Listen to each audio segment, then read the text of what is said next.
ඊළඟට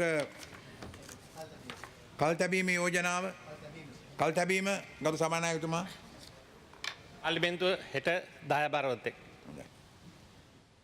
සභාව කල්තැබීමේ යෝජනාව ගරු විපක්ෂ නායක සම්බන්ධන මැතිතුමා.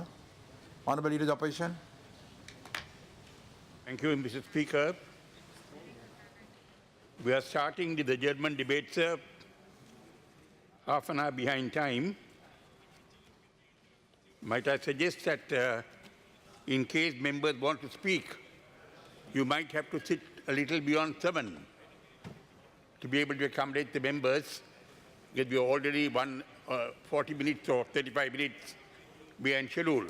I leave that to you, sir. I will now read my adjournment motion, sir, which is as follows. All people who lived in Sri Lanka, irrespective of their ethnicity, religion or any other difference, whether Sinhalese, Tamil, Muslim or Burgher, made their fullest contribution to the achievement of independence. It is almost 70 years since Sri Lanka attained independence from colonial rule. Ethnic strife had plagued this country from shortly after it attained independence. Pacts entered into between prime ministers and the Tamil political leadership to help resolve such ethnic strife and enable all citizens to live together in peace and amity with equality and justice were not fulfilled by the ruling elite. As a result of such ethnic strife and ethnic violence against the Tamil people in the 1950s, in the 1960s, 1970s, 1980s and thereafter, up to 50% of the Sri Lankan Tamil population were compelled to leave their own country, largely on grounds of insecurity, and take up residence in different countries the world over. Tens of thousands of Tamil families have consequently been divided. It is relevant to point out that ethnic violence was unleashed against the Tamil people when they made political demands that would enable them to live as equal citizens in their country. Recurrence of violence would result in more Tamils fleeing the country.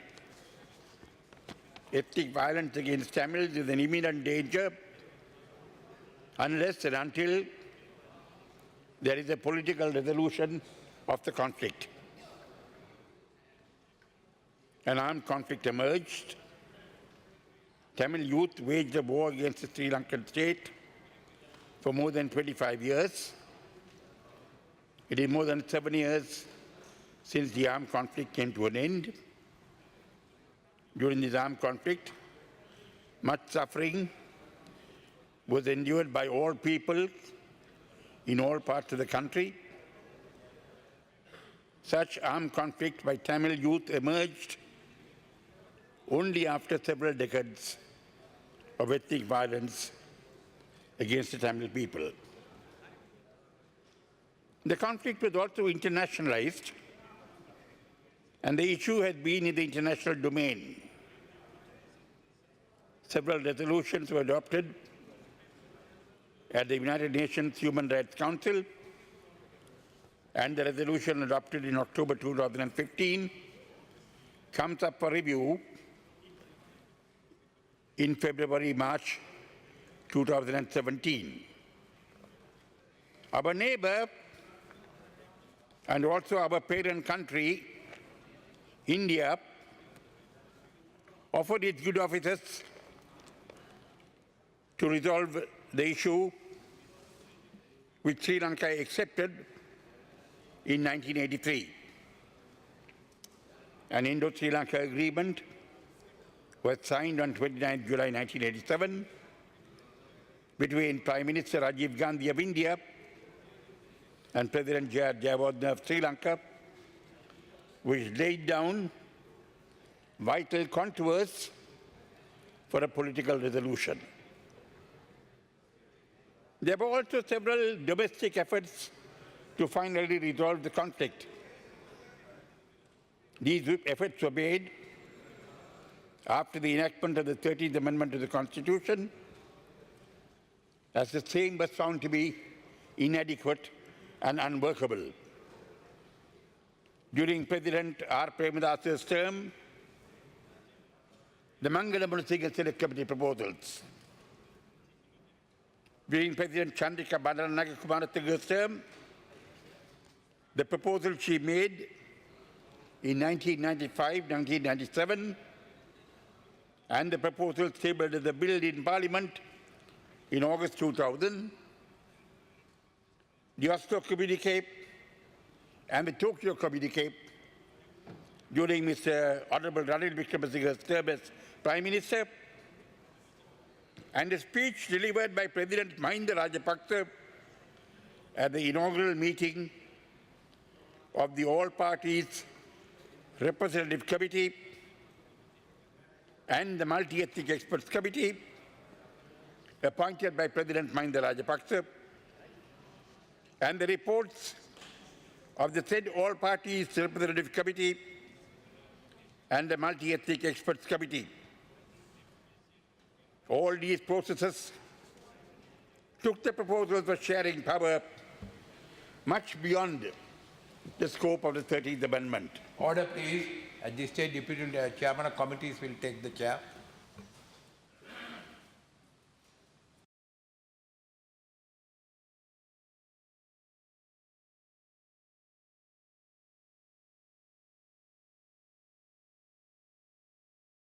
Continue.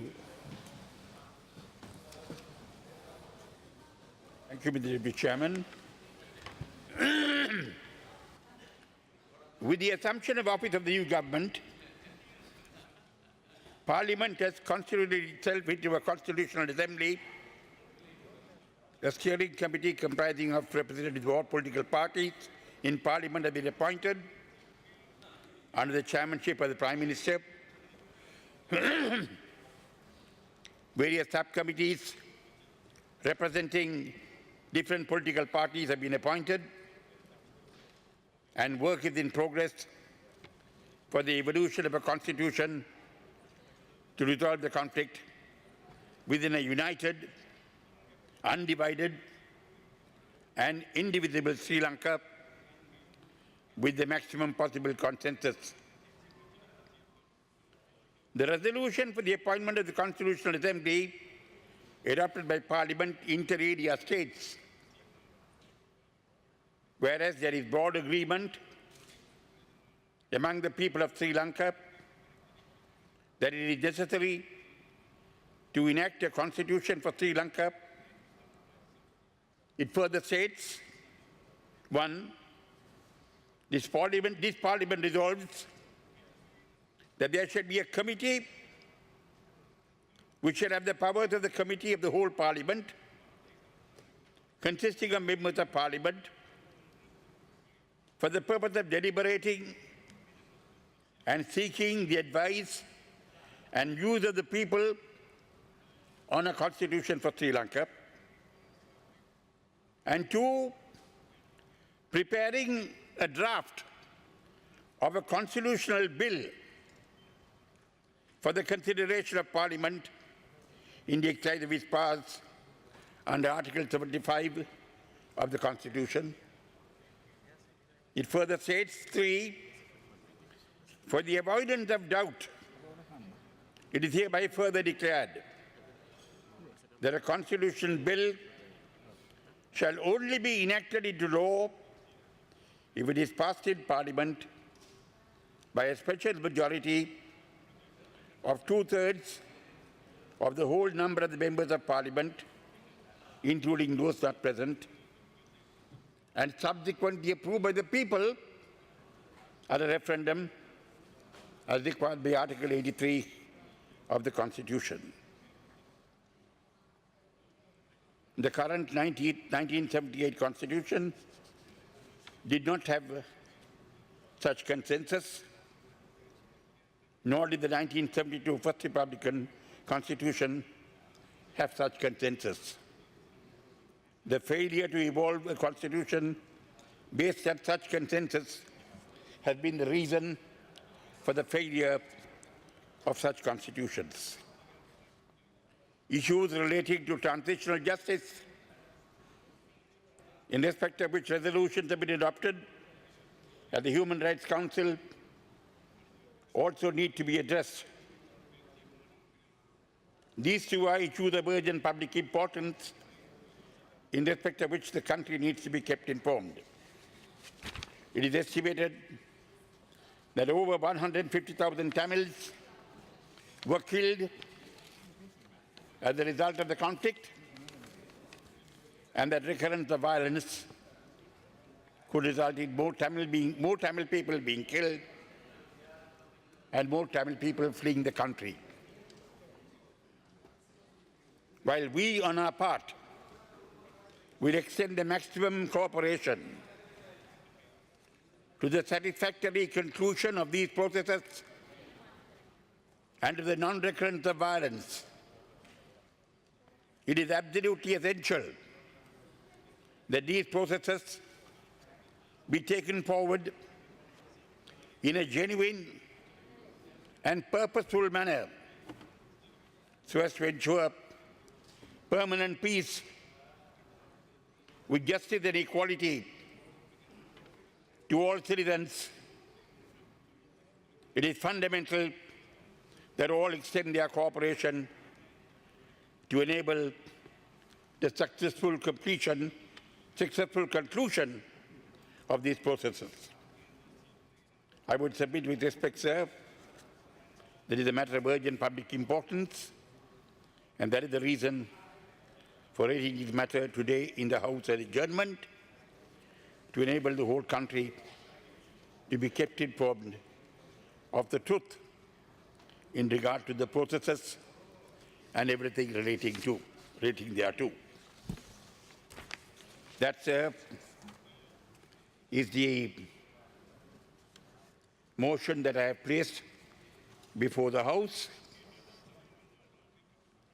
You'll permit me, sir, to say a few words in regard to the purpose of this motion.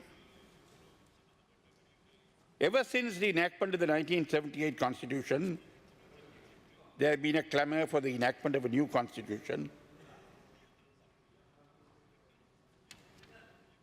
That is because there was no consensus in the making of the 1978 Constitution. It was the same with the 1972 First Republican Constitution. There was no consensus in regard to that either. Parties in power, which were able to muster the required two-thirds majority, framed the Constitution as the party wished. They were not interested in evolving a consensus. The country has become wiser. I hope that political parties have become wiser. I'm inclined to think they have. Over a period of time, particularly after the ethnic Holocaust of 1983, there have been efforts at making a new constitution. Now that the August Assembly has been converted into a constitutional assembly, and we are engaged in the constitution-making process, I think it would be relevant and also important to refer to and also place on record some of the features relating to the early efforts at constitution making. There have been entirely domestic efforts under different heads of government. There have been efforts with international involvement. We accepted the role of international players. our neighbor India, the co-chairs, the United Nations. These features should become public. These features would be extremely important and useful to us in our current constitution-making process. I think in the interest of the country, all these features should be made public. I will not make any reference whatever to any matter relating to the current process. That is a matter that is within the realm of the steering committee and the Constitutional Assembly, and I will not trespass into that field, but those matters will in due course be dealt with in the appropriate place. I would first refer, sir, to the features in the Bandaranaike-Chilvanagam Pact,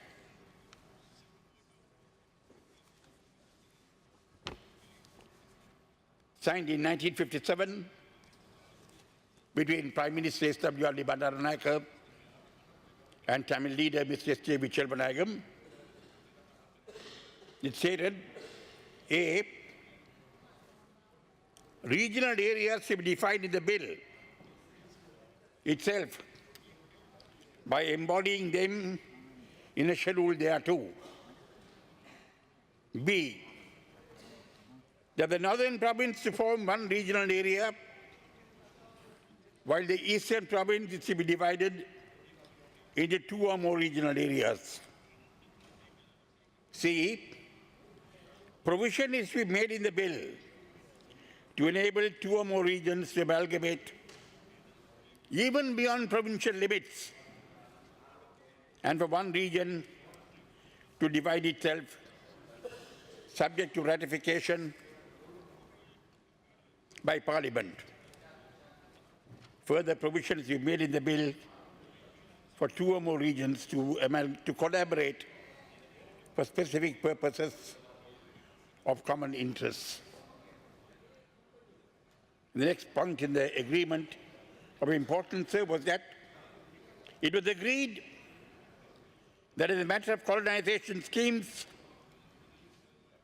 the powers of the regional councils shall include the power to select allottees to whom lands within their area of authority shall be alienated, and also the power to elect personnel to be employed for work on such schemes. The position regarding the area at present administered by the Galileo Development Board in this matter requires consideration. That is the area, sir, that is now comprised of the Ampara electorate in the Ampara district. The next document I want to refer to, sir, is the Dudley-Siranayake-Chilvanagam Pact signed between Prime Minister Dudley Siranayake and the Tamil leader, Mr. S.J.B. Chilvanagam. In the case of colonization, the district councils would see that landless people in the district get priority over others. The second preference would be Tamil-speaking people of the northern and eastern provinces. Finally, even in considering deserving cases from outside of the northeast, Tamils would get priority over others. These were the three provisions that would guide the alienation of state land in the northern and eastern provinces. This was the recognition of the territorial identity of the Tamil-speaking people of the island. The next document of importance, sir, is the Indo-Sri Lanka Agreement of 29 July 1987, signed between Prime Minister Rajiv Gandhi of India and President Rajavarothayam of Sri Lanka. The important features of the agreement are as follows. 1. Desiring to preserve the unity, sovereignty, and territorial integrity of Sri Lanka. 2.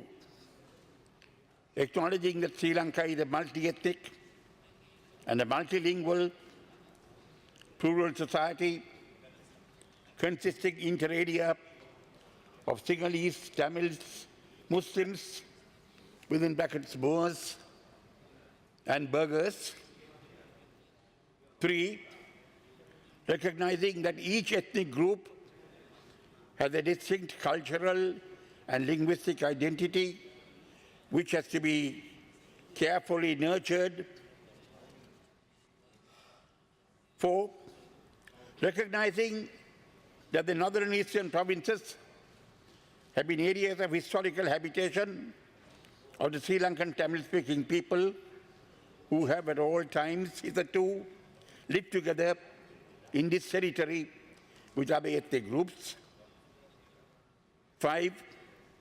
Conscious of the necessity of strengthening the forces contributing to the unity, sovereignty and territorial integrity of Sri Lanka and preserving its character as a multi-ethnic, multilingual and multi-religious plural society in which all citizens can live in equality, safety and harmony and prosper and fulfill their aspirations.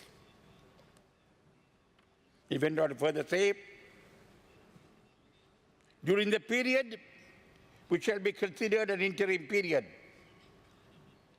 from the date of the election to the Provincial Council as specified in above, to the date of the referendum as specified above, the northern and eastern provinces as now constituted will form one administrative unit having one elected provincial council. Such a unit will have one governor, one chief minister and one board of ministers. So under the Indo-Sri Lanka Agreement, sir, there was provision made for the northern and eastern provinces to be amalgamated as one unit of devolution with one governor, one chief minister, one board of ministers, and that was done. And that merger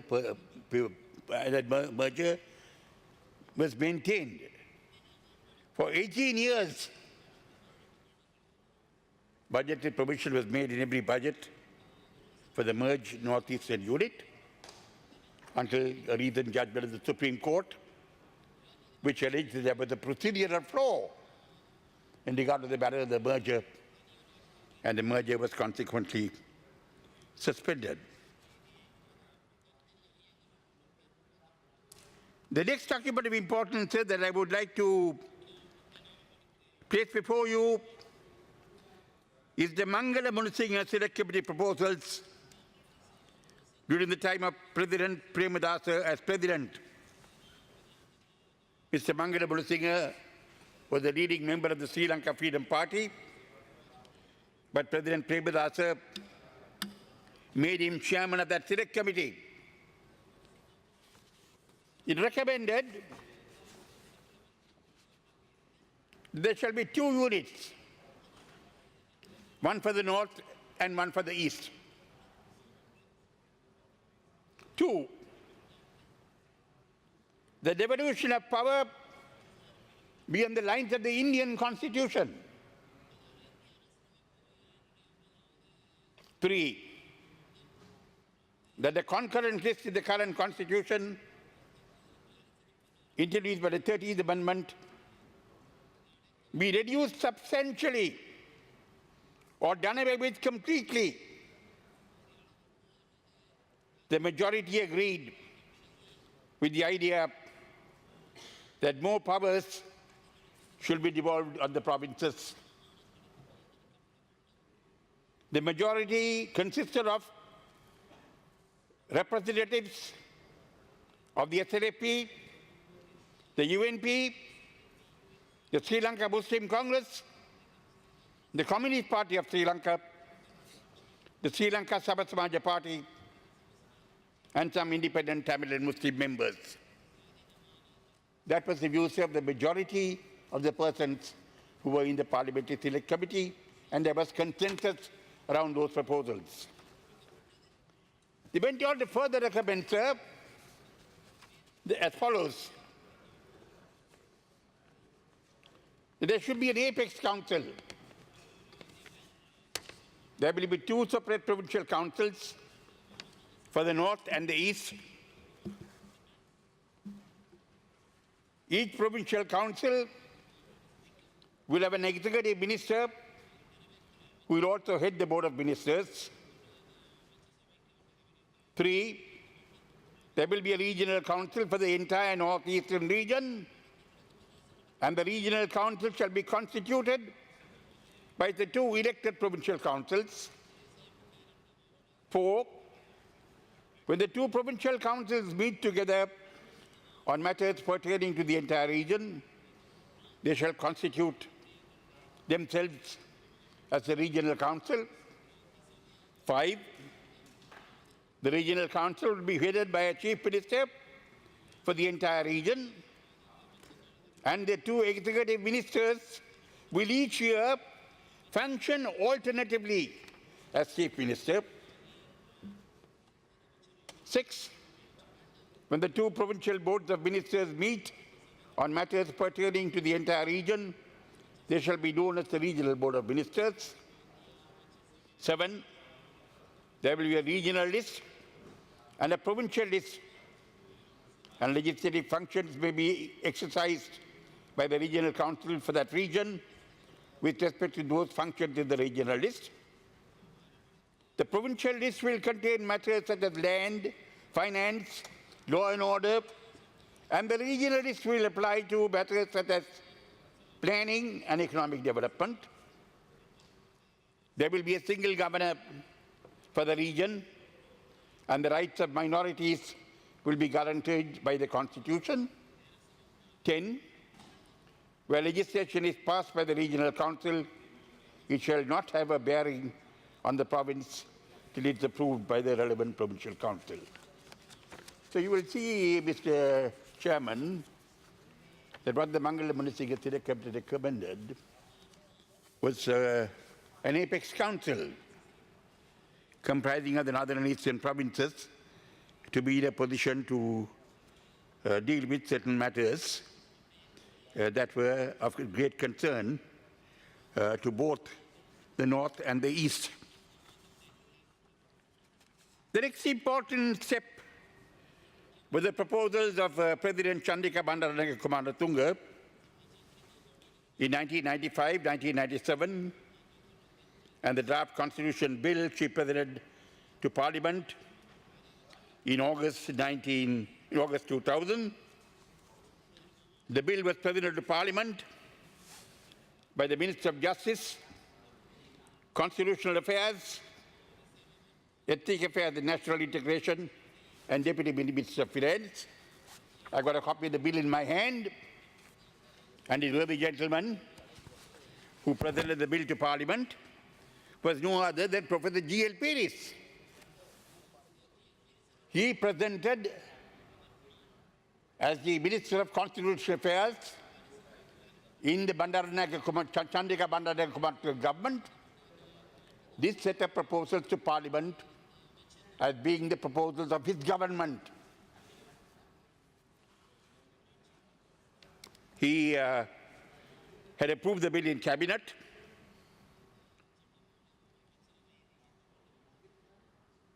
Both our present President, President Maithripala Sirisena, and our former President, President Mahinda Rajapaksa, approved the bill in Cabinet. The bill was brought to Parliament with the approval of both of them. They were both ministers in the cabinet of Madam Chandrika Bandaranaga.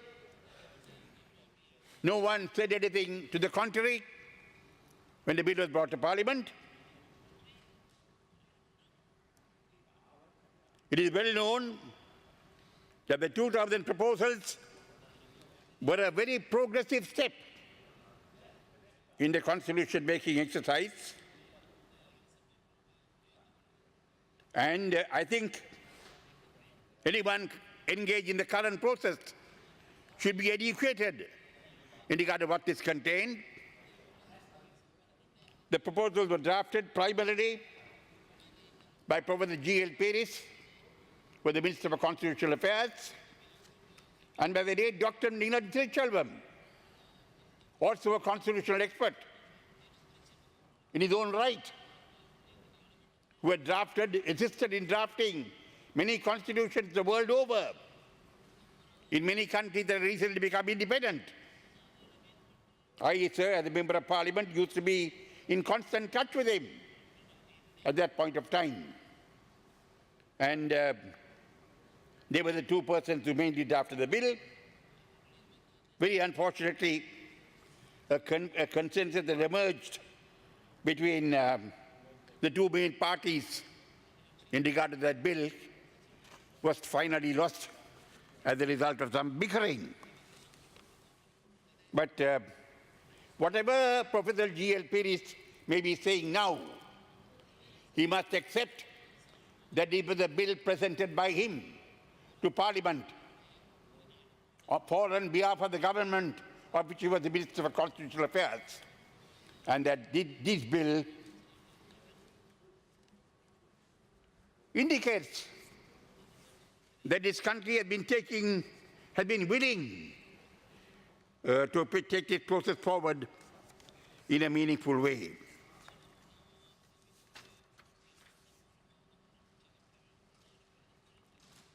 The next document, sir, I want to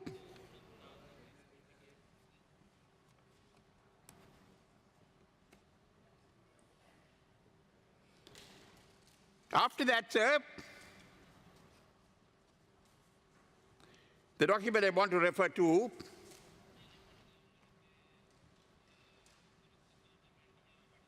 is the Oslo Communique of 2nd to 5th December 2002, where again Professor G.L. Paris was the chief delegate on behalf of his government.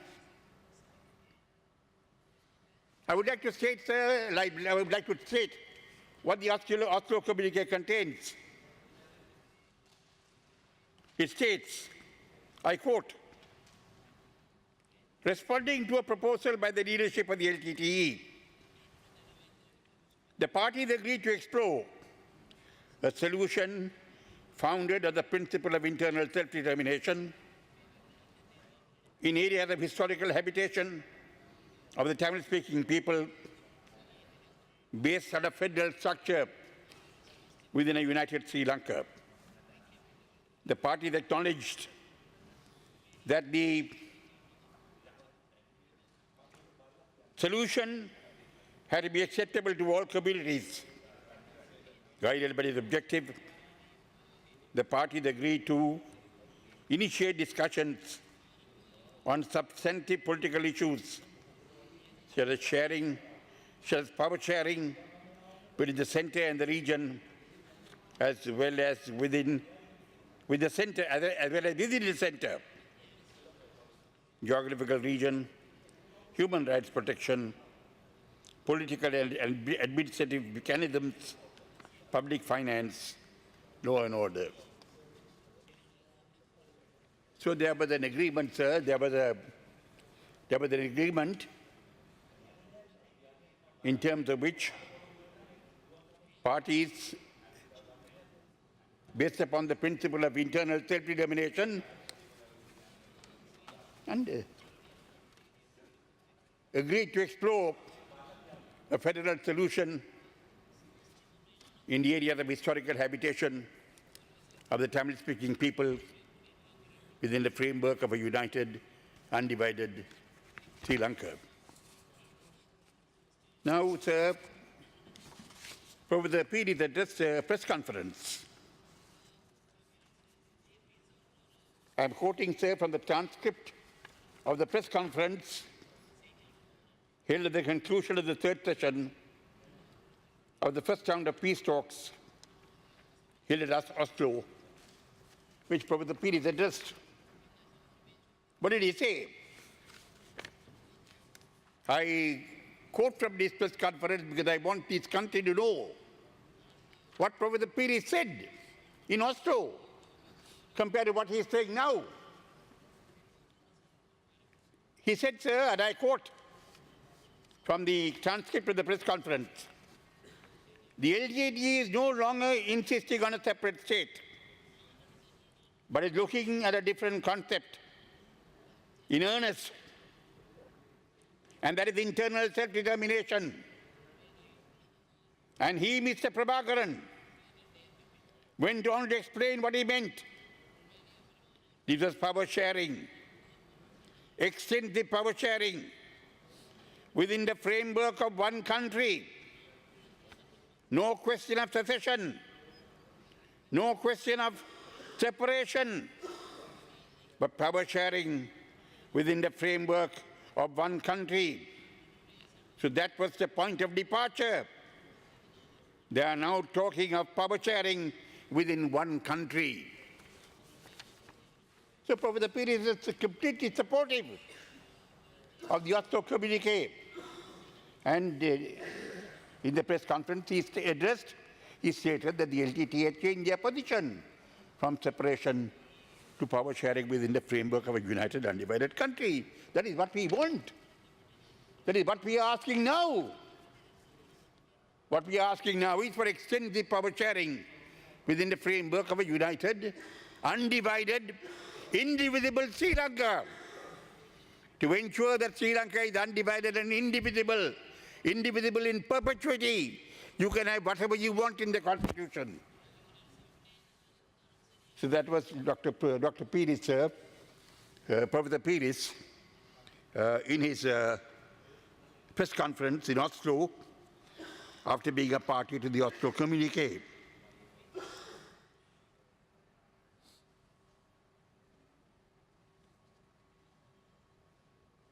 What credits can be attached, sir, to what Professor Pires now says in the context of his being the author of the 2000 August proposals, which he himself tabled in Parliament on behalf of his government, and in the context of his position at Oslo, and what he stated at the press conference?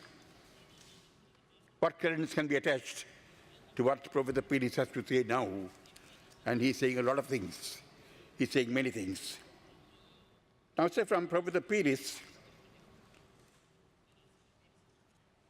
I will move on to President Mahinda Rajapaksa. President Mahinda Rajapaksa also said very interesting things when he was president. And I think the country needs to know about it. President Mahinda Rajapaksa, sir, addressed the inaugural meeting of the All Parties Representative Committee and the Multi-Ethnic Experts Committee he appointed after he became president on the 11th of July 2006. He made a very important speech to these two bodies, the APRC and the Multi-Ethnic Experts Committee, which comprised of 12 Sinhalese, 4 Tamils and 1 Muslim. There were 17 members on the Multi-Ethnic Experts Committee, comprising of 12 Sinhalese, 4 Tamils and 1 Muslim. He addressed that committee, and this is what he said. I'm quoting, sir, from what President Mahinda Rajapaksa said to that body comprising of the All Parties Representative Committee and the Multi-Ethnic Experts Committee. Addressing the gathering under the caption, Unity, Territorial Integrity, and sovereignty. This is what President Rajapaksa said. The unity, territorial integrity and sovereignty of our country must be preserved. This cannot be open to bargain. Our approach has been widely endorsed by the international community, notably India and the co-chairs, have clearly stated and they have clearly ruled out any form of division of the country. Our objective must be to develop a just settlement within an undivided Sri Lanka. What he laid emphasis on was an undivided Sri Lanka, a just settlement. Our objective must be to develop a just settlement within an undivided Sri Lanka. Each party represented here has its own views, has its own solutions to the national question. We will discuss and synthesize these different approaches and develop our own Sri Lankan model. We will explore past attempts from the Bandaranaike-Chilpanagam Pact onwards.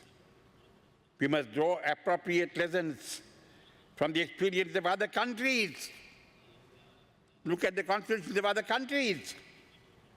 I will not impose a solution on the country, but you will, through your deliberate developments, through your deliberations, provide a solution to the national question. Next point he made, sir, was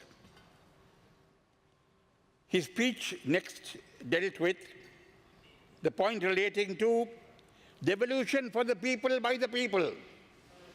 And he said, people in their own localities must take charge of their destiny and control their politico-economic environment. Central decision-making that allocates disproportionate resources has been an issue for a considerable time. In addition, it is axiomatic that devolution also needs to address issues relating to security, law and order.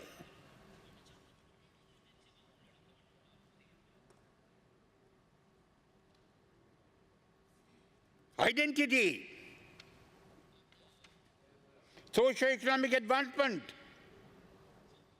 without over-reliance on the center. In this regard, it's also important to address the question of minorities. So this is what he said. People must take charge of their destiny in the areas in which they live. They must be able to address issues related to their identity, in regard to their security, in regard to socio-economic advancement. What more do you want? Socio-economic advancement. And then he went on, sir, and made his third point, which he addressed under the heading, some concluding thoughts, and he said, any solution must be one that stretches to the maximum possible devolution. President Mahinda Rajapaksa's own words. Any solution must be one that stretches to the maximum possible devolution without sacrificing the sovereignty of the country.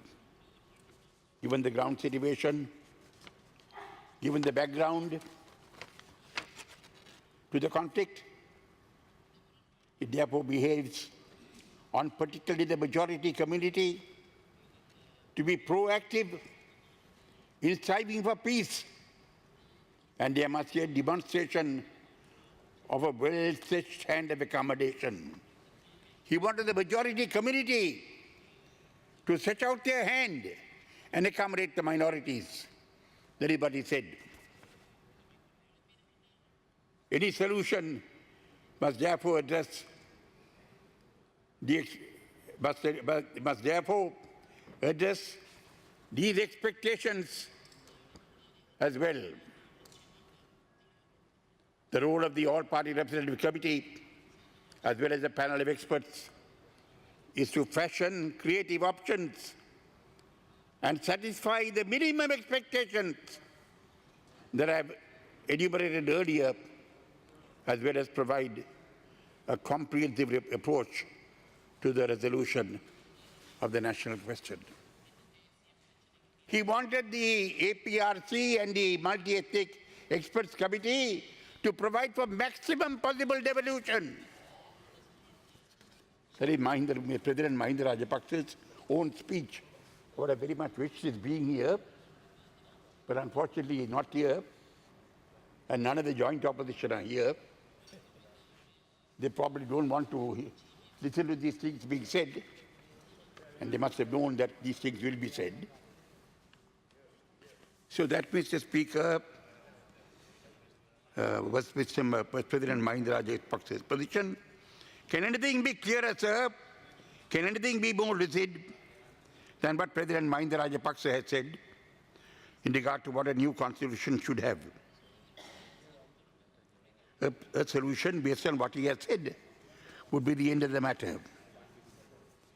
President Mahinda Rajapaksa also came to an agreement with the Secretary General of the UN. When the Secretary General of the UN came to Sri Lanka on the 23rd of May 2009, just after the war came to an end, a few days thereafter, they had a conference, a discussion. After that discussion, they issued a joint statement, and I am reading now from the joint statement. President Rajapaksa and the Secretary General agreed that addressing the aspirations and grievances of all communities and working towards a lasting political solution was fundamental to ensuring long-term socio-economic development. President Rajapaksa expressed his firm resolve to proceed with the implementation of the 13th Amendment, as well as to begin a broader dialogue with all parties, including the Tamil parties, in the new circumstances, to further enhance the process to bring about lasting peace and development in Sri Lanka. That was his position, sir, in the statement he made with the Secretary General on the 23rd of May 2009. The international community also have been involved, sir, and they also have been making several statements, I think, which I would like to place before the House, because it's important that the House is aware of the role played by the international community.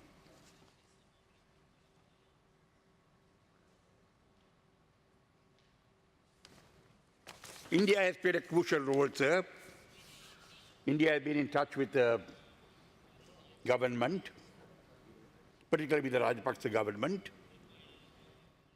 I'm now going to quote from statements made by the international community, particularly India and the co-chairs, during President Rajapaksa's regime in regard to what should be the basis of a political solution.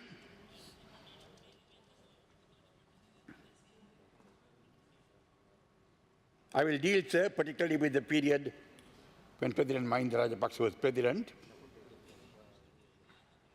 In November 2006, sir, Foreign Secretary Shiv Shankar Menon arrived in Sri Lanka and met with President Rajapaksa.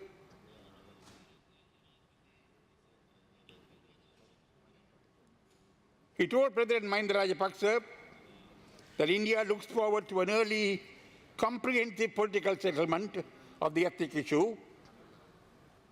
It must take into account the aspirations of all sections, including the Tamils. At the meeting, Rajapaksa gave details of the work being done by the All-Party Conference and the Multi-Ethnic Committee of Experts.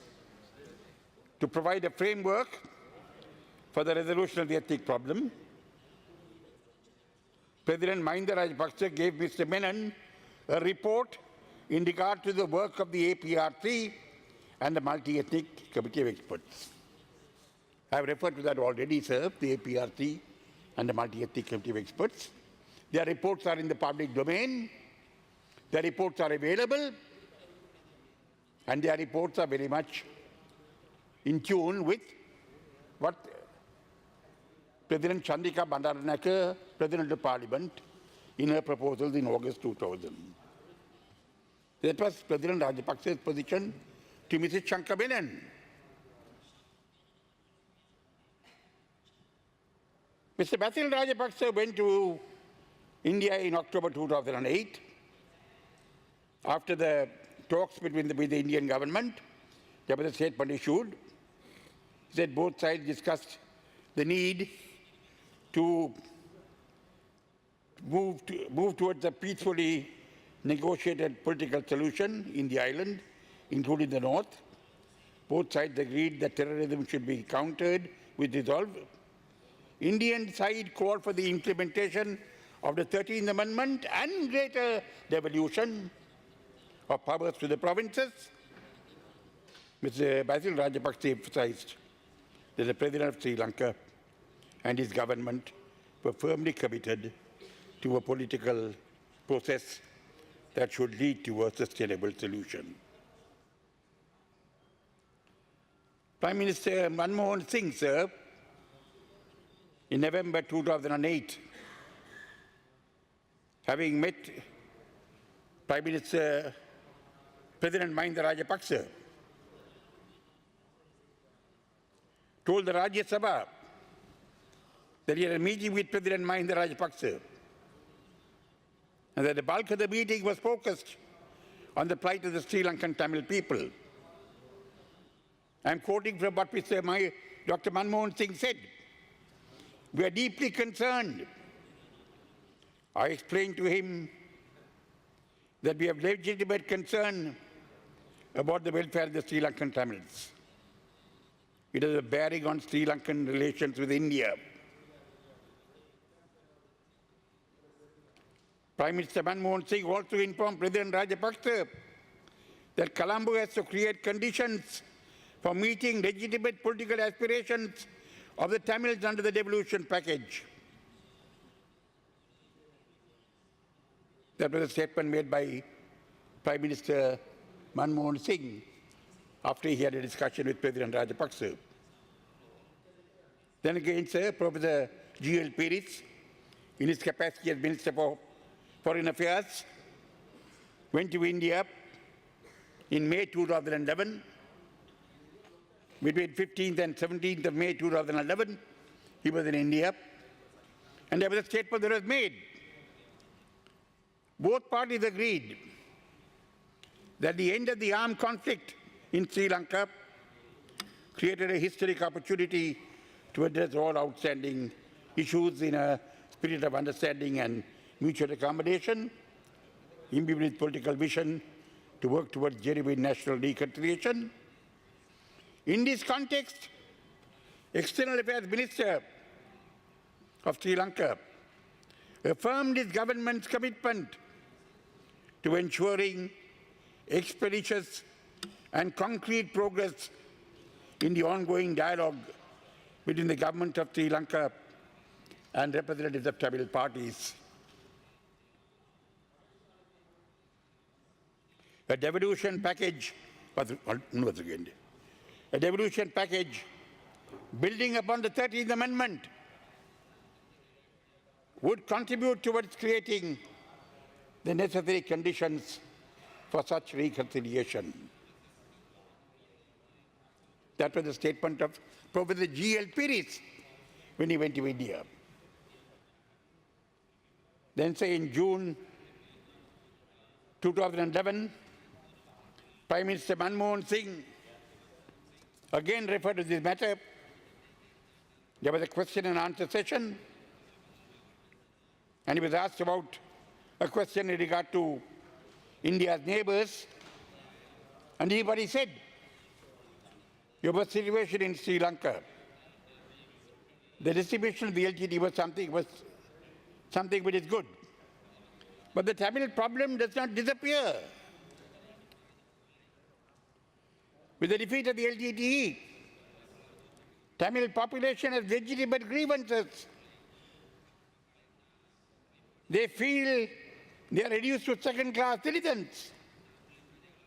And our emphasis has been to persuade the Sri Lankan government that we must move towards a new system of institutional reform where the Tamil people will have a feeling that they are equal citizens of Sri Lanka and they can lead a life of dignity and self-respect. It is not easy. Within Sri Lanka's population, there are hotheads. Sinhala chauvinism is a reality. But we have to find a difficult balance because what happens in Sri Lanka has a domestic dimension. That was Prime Minister Manmohan Singh's statement, sir, in June 2011. I will read, sir, now from what Foreign Minister of India, S.M. Krishna Menon, S.M. Krishna, said in the Lok Sabha in a subotal statement on 4th August 2011. The government has also articulated its position that the end of the armed conflict in Sri Lanka created a historic opportunity to address all outstanding issues relating to minority communities in Sri Lanka, including Tamils. The joint press release of May 17, 2011 states that all such outstanding issues had to be settled in a spirit of understanding and mutual accommodation, imbued with political vision to work towards genuine national reconciliation. External Affairs Minister of Sri Lanka affirmed his government's commitment to ensuring expeditious and concrete progress in the ongoing dialogue between the government of Sri Lanka and representatives of Tamil parties. And that a devolution package building upon the 13th Amendment would contribute towards creating the necessary conditions for such reconciliation.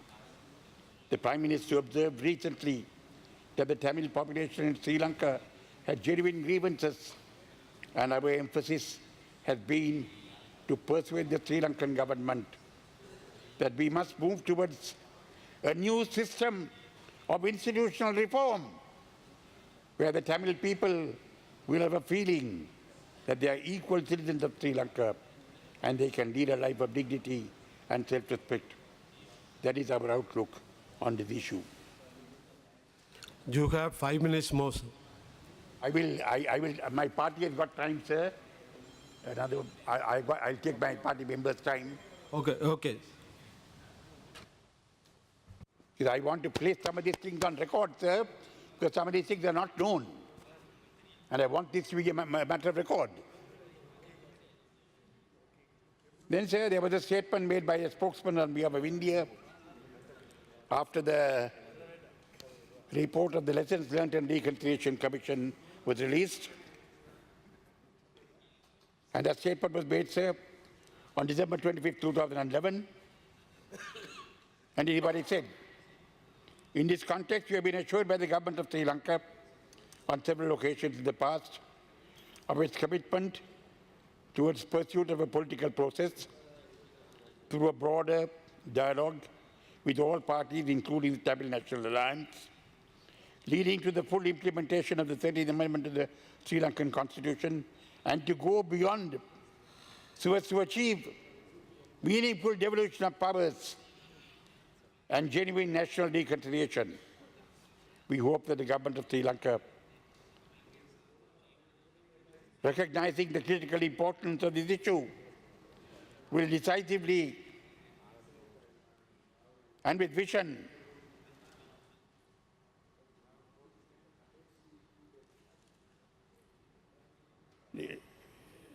recognizing the critical importance of the issue, acts with acts decisively and with decision in this regard.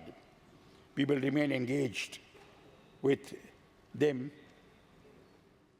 throughout the process and offer our support in the spirit of partnership. Thereafter, said the Foreign Minister of India was in Sri Lanka. There was a statement made by him in the presence of External Affairs Minister of Sri Lanka.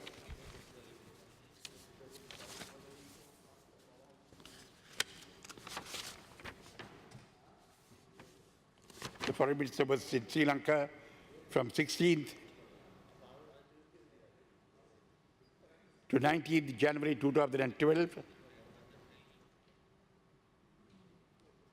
And what he said was, the government of Sri Lanka has on many occasions conveyed to us its commitment to move towards a political settlement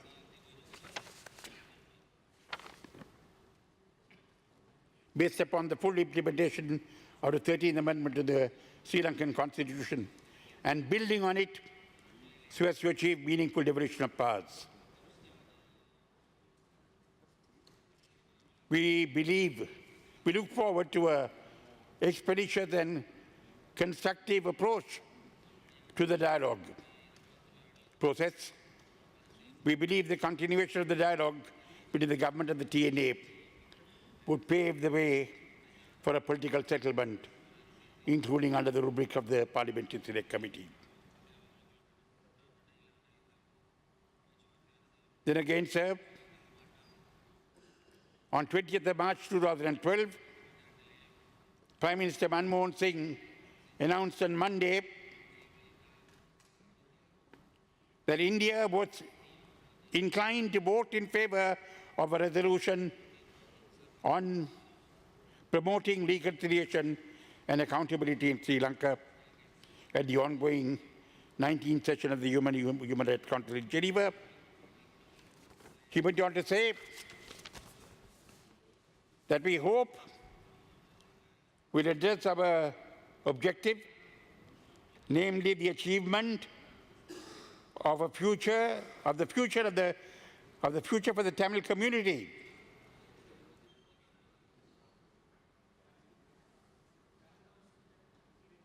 In Sri Lanka,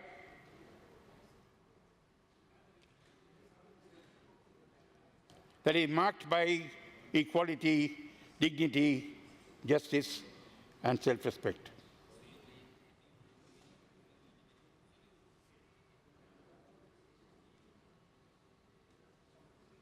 So the achievement of the hope of the Prime Minister was that India supporting the resolution would result in the achievement of the objective that India had towards achieving an equal status for the Tamil people in Sri Lanka by persuading the Sri Lankan government to do the right thing.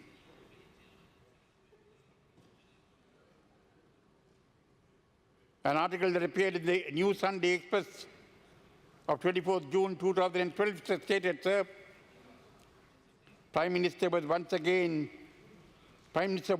underlined the great importance we attach in India to the ability of the Tamil people to lead a life of dignity and as equal citizens of that country.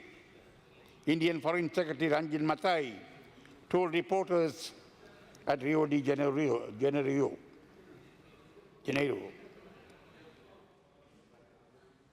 So this is a position, sir.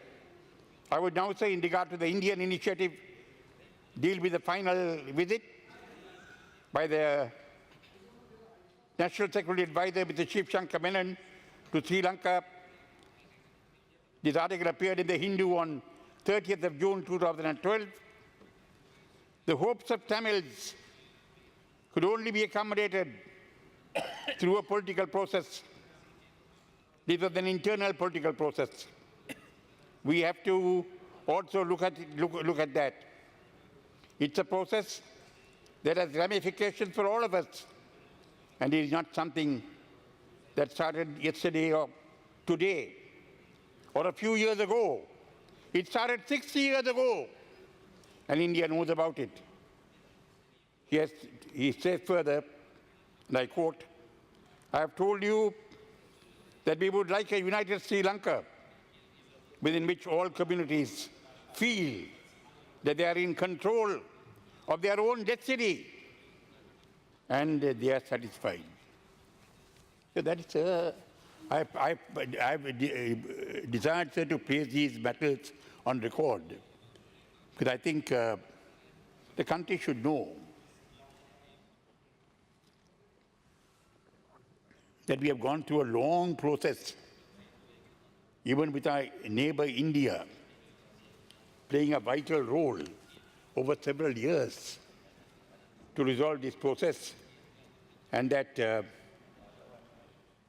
we have not yet reached our goal, which has been finding an acceptable political solution within the framework of a united, undivided, indivisible Sri Lanka, where India has firmly reiterated her commitment to the unity, territorial integrity of Sri Lanka, but wants the full implementation of the 30th Amendment, building on it so as to achieve meaningful devolution of power, to enable the people of the North and the East, the Tamil-speaking people, to live with dignity and self-respect and be in a position to control their own destiny in regard to matters of vital concern to them in the areas in which they live. I'll move on to what the co-chairs had to say. We had the co-chairs also playing an important role in Sri Lanka. Two co-chairs comprised of European Union, Norway, Japan, and the United States. And what the co-chair said. On the 30th of May 2006, I quote about the co-chair said, sir, about the political settlement and about Sri Lanka. It must show that it is ready to make the dramatic political changes to bring about a new system of governance which will enhance the rights of Sri Lankans, including the Muslims. The international community will support such steps. Failure to take such steps will diminish international support. They went on to say, and I quote, the Tamil and Muslim people of Sri Lanka have justified and substantial grievances that have not yet been adequately addressed. That's what they said. Now I quote what the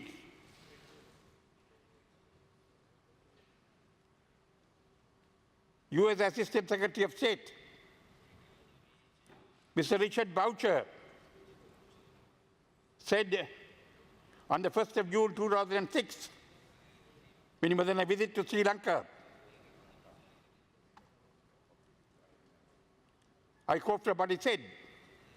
We also think the government of Sri Lanka should provide a positive vision to Tamils and Muslims of a future in Sri Lanka, where their legitimate grievances are addressed and their security assured.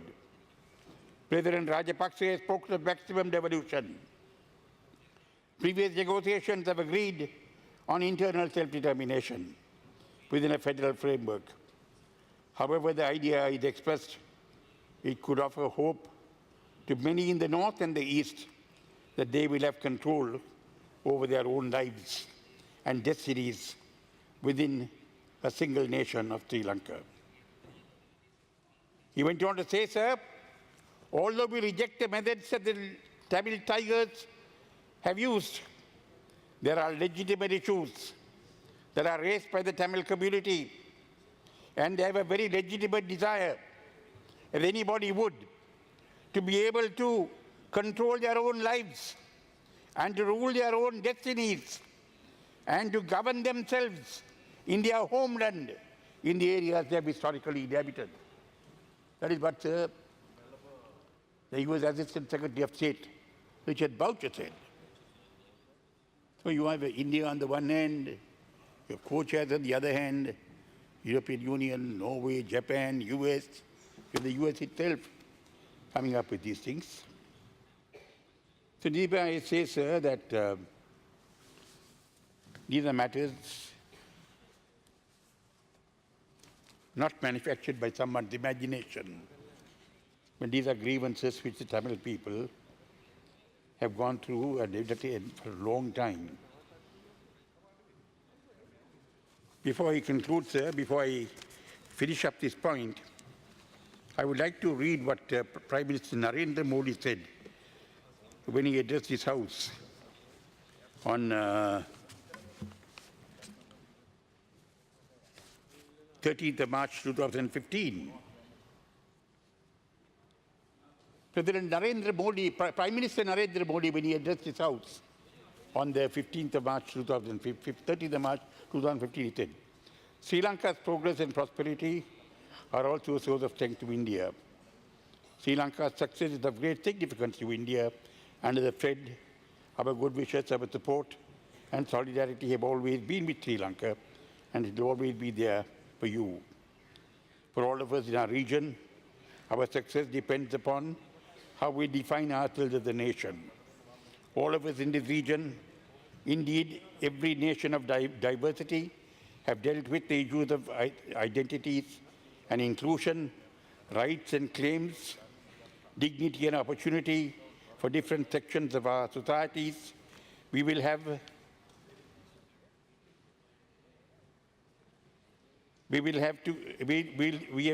all have seen its diverse expressions.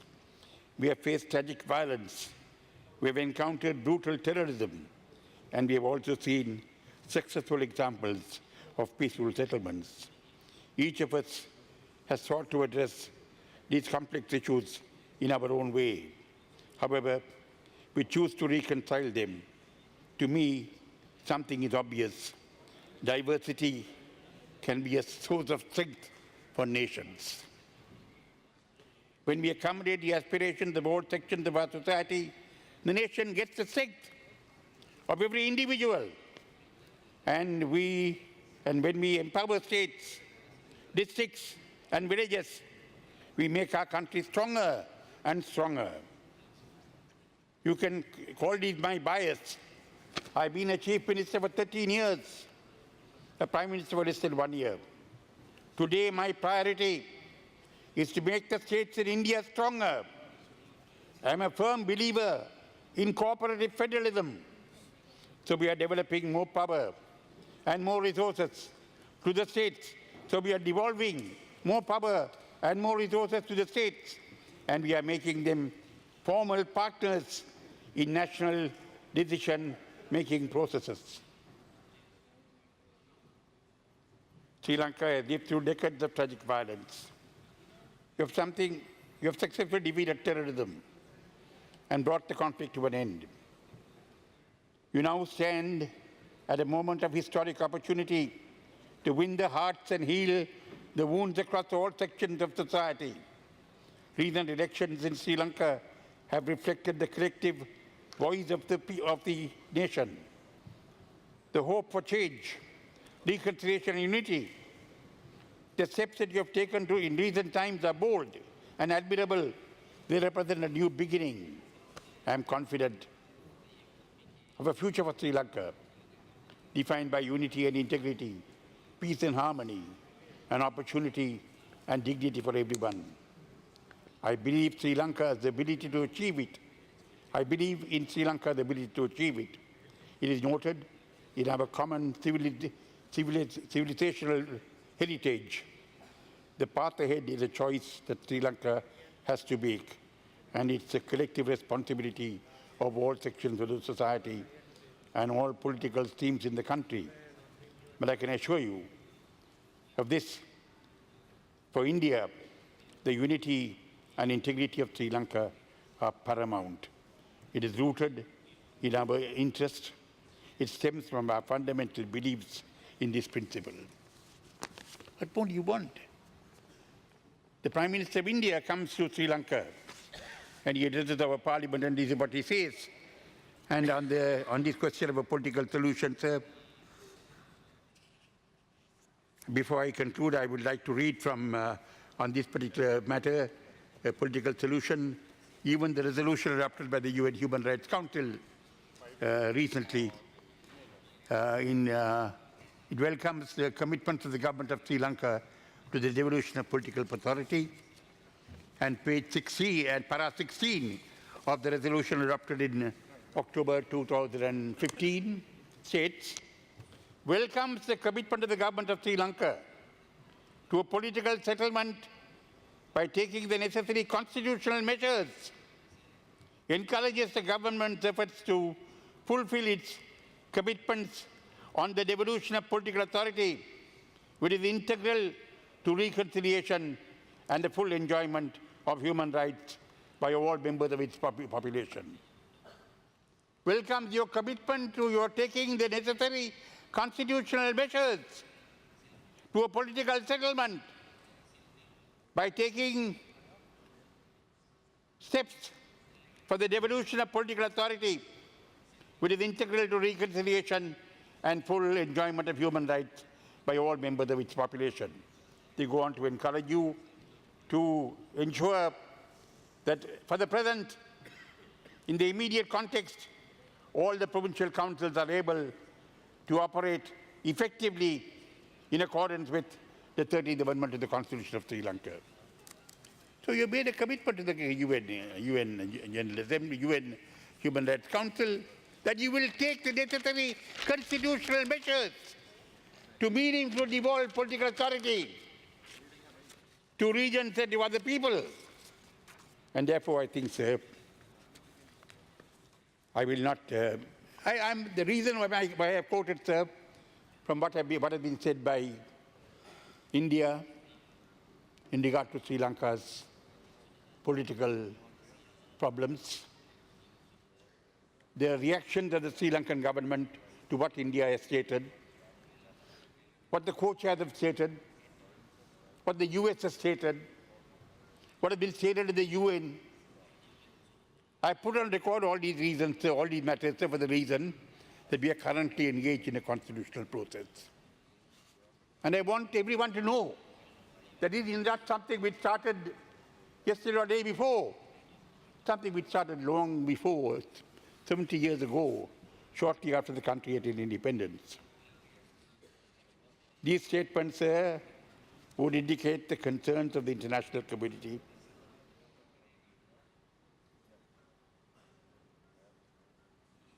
The new government has taken some initial steps. There are different expectations after this government came into power. Those steps need to be continued in a genuine and purposeful manner. We need to have the cooperation of everyone to make this effort successful.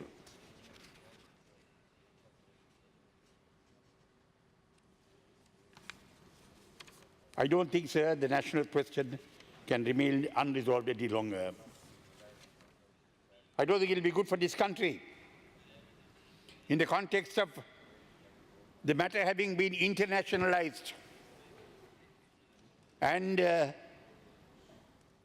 different statements having been made by different people, I do not think we can go into a situation where there can be a recurrence of violence.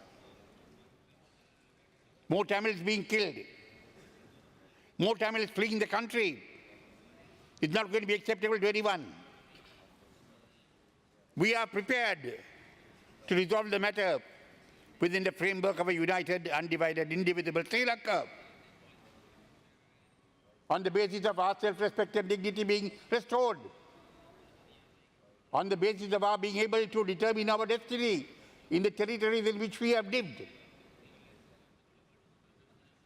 And we therefore call upon the government, sir, to bear this fact in mind.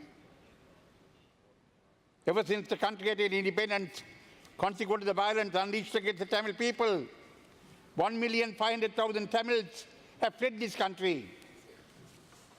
At least 150,000 Tamils have been killed. Of course, soldiers have died, Our combatants have died. Other civilians have died. We accept all that. That is because there was violence. That is because there was an armed conflict. And there was an armed conflict for the reason that the matter was not politically resolved. If the matter had been politically resolved, there would have been no armed conflict. So therefore, sir, in the context of all these matters, I think we should resolve to put an end to this matter. I was going to speak at great length, sir, in regard to the implementation of the resolution of the Human Rights Council, but I don't think I'll do that because I don't have enough time. I have already taken a fair amount of time, but I will say a few things. On the question of lands, on the question of missing persons, on the question of prisoners, on the question of truth and reconciliation, on the question of reparation, on the question of the office of missing persons, on the question of non-recurrence. These are fundamental elements in the transitional justice process which need to be addressed, which have to be addressed. Our people are disappointed. Let me be frank. Our people had the expectation that they would be treated differently by this government and not be treated the same way, not be ill-treated in the same way that the former government ill-treated them. But the people have begun to raise the question as to whether this government is dealing any differently from the previous government. True, you have returned some lands, both in the north and the east, but much more needs to be done. The army does not seem prepared to release lands. That's the fact that we have to face. Even today, I got a fax in the morning today. People are protesting at Kepapulavu and Irukuliripu. Huh? Not Pudukuripu, Bataram. They are protesting, even today, fasting with their wives, their children, because they want to get back their land that they own. We want some commitment from you. It must be resolved. Army thinks, well, these lands were held by the LTTE. Tamil people did not protest against that at that point of time. Why should they protest now? You can't say that. You are not the LTTE.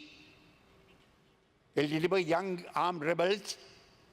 They came and occupied our land. We had no choice but to hand it over to them. But you are a civilized government. You are a democratic government. You are a government with an international status. You have got to safeguard your international status. You can't behave in the same way in which the LTTE behaves. Soldiers probably think, why should we return lands to Tamil civilians? Tamil civilians want to convict us of war crimes. Let me say this very frankly. We don't think every soldier is a war criminal. There may have been certain methods adopted in the prosecution of the war, which may have been in violation of international humanitarian law and international human rights law. Persons responsible for such conduct would be at a different level, would be at the command level, not at the level of the ordinary soldier. There may be soldiers who have committed individual crimes, like murder, like rape. If they can be identified, if they can be prosecuted, they must be identified and they must be prosecuted. After all, when the JVP insurrection took place in the early 1970s, that girl, Beatrice Manamperi, am I right, Bimal? Beatrice Manamperi, she was raped by some soldiers. They were identified and they were convicted. That was the right thing to do. So if there are soldiers who have committed such wrongs, they may have to face the consequences. But a soldier who fought the war on behalf of the government, on behalf of the state, was carrying out the instructions of his government. He was doing nothing more.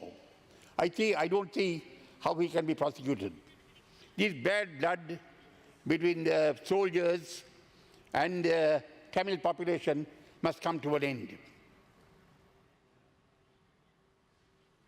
There was a time when Tamils could not be recruited to the Sri Lankan armed forces. There was a time when we could not expect the government to do that. But now things are changing. Your armed forces must acquire a different complexion. They can't be entirely, exclusively, or even preponderantly Sinhala only. They must have Tamils. They must have Muslims. Sir Kandya Vaidyanathan was the first permanent Secretary of Defense and Foreign Affairs to the Right Honorable D.S. Siranaka when he was Prime Minister. He was an excellent civil servant. Anjan Muthukumaru was the commander of the Navy.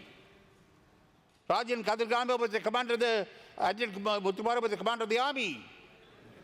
Rajan Kadirgama was the commander of the Navy.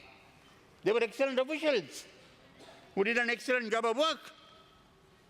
So this bad blood between the Tamils people and the Sri Lankan soldiers, Sri Lankan armed forces must come to an end.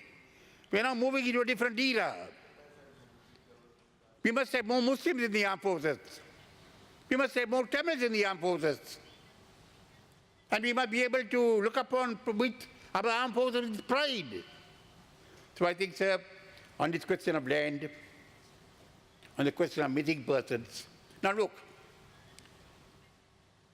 on the question of missing persons, there were a large number of missing soldiers.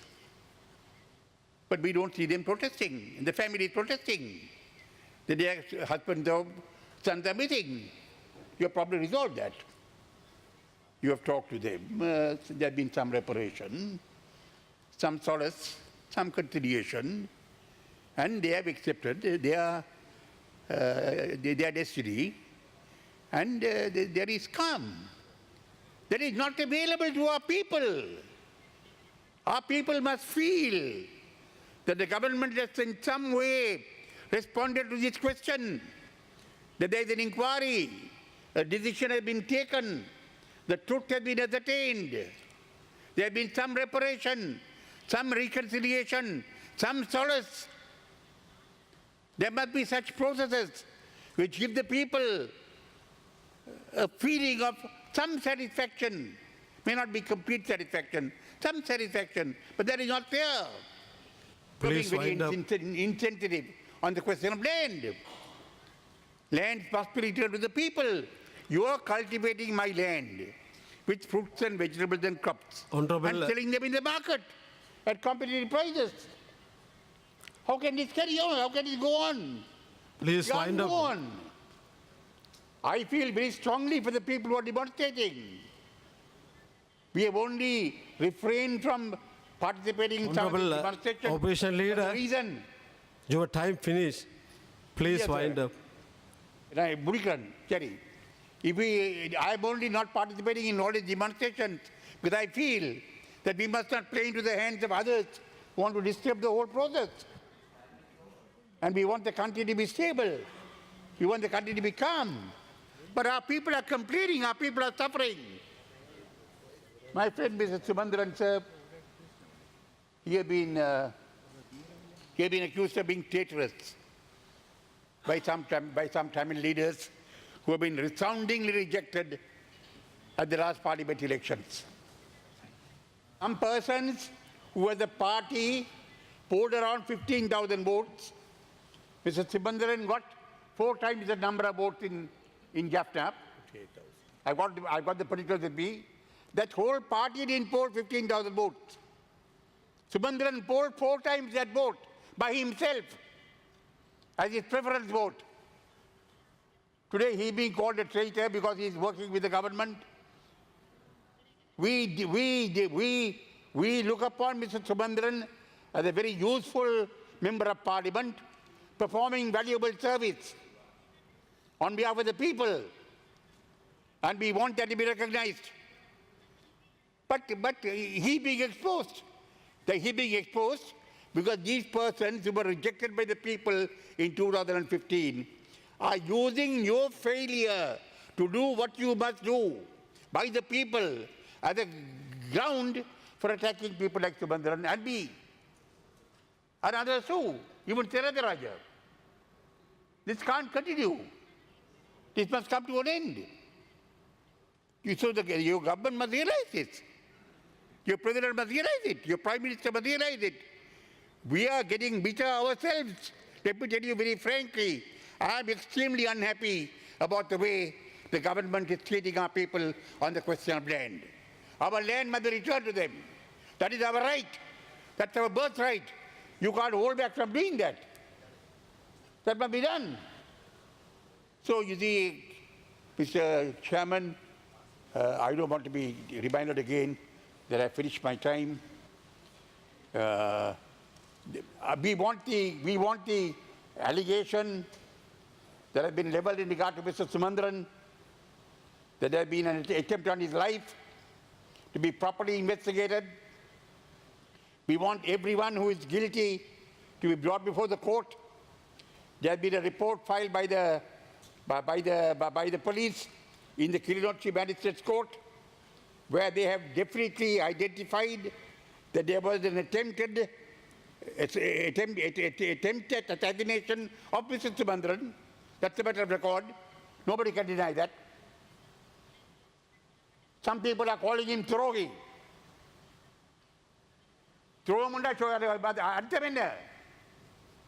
It's a very unbecoming word.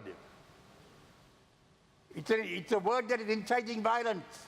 Why are you calling him Trogi? Is it because he's working on our constitutional proposals along with me and others? You want to, Tamil people are not protesting in support of you. Tamil people are protesting on account of the wrongs being done to them by the Sri Lankan government. They want that to stop. And these jokers who could not even win one seat, could not come even close to one seat, they came after us, long after us. We polled 200,000 votes, they polled 15,000 votes. They came after the EPDP, they came after the UNP, they came after the UPFA. They were totally rejected by the Tamil people. And today they say they have become saviors. Why? Because they stand in front with the Tamil people when the Tamil people are being protesting against wrongs being committed by the Sri Lankan government. So you're promoting extremism in our ranks. You're promoting fellows who have been rejected by the people to positions of authority. Kindly don't do this. On the question of missing persons, on the question of land, on the question of detainees, on the question of reparation, reconciliation, you must move, you must act. Something must be done. Thank you, Mr. Chairman. Thank you very much. Honorable Second, Honorable Siddhartha.